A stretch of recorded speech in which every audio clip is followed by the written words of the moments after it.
চলতি বছরের হজ মৌসুমের আগাম ভিসা দেওয়ার প্রক্রিয়া আজ থেকে শুরু করেছে সৌদি আরব সরকার। হজযাত্রীদের সুবিধার্থেও সেবার মান বৃদ্ধিতে এবছর আগে থেকেই প্রস্তুতি নিতে শুরু করেছে দেশটি। আগামী 18 এপ্রিল থেকে প্রথম দফার হজযাত্রীরা সৌদি আরবে পৌঁছাতে শুরু করবেন। সৌদি আরবের হজ ও উমরা মন্ত্রণালয় বলছে, চলতি বছর হজ ব্যবস্থাপনায় সংশ্লিষ্ট দপ্তরগুলোর জন্য নির্ধারিত সমন্বিত কর্মপরিকল্পনার অংশ হিসেবেই এ সিদ্ধান্ত নেওয়া হয়েছে। হজযাত্রীদের সৌদি পৌঁছানোর আগে থেকে সেবার মান নিশ্চিত করা ও সার্বিক প্রস্তুতি সম্পন্ন করতেই আগাম ভিসা কার্যক্রম চালু করেছে রিয়াদ।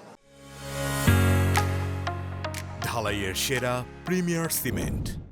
এবছর হজের প্রস্তুতি শুরু হয়েছে 2025 সালের 8 জুন থেকে। সে সময় বিশ্বের বিভিন্ন দেশের হজ দপ্তরকে প্রাথমিক পরিকল্পনা সংক্রান্ত নথি সরবরাহ করা হয়।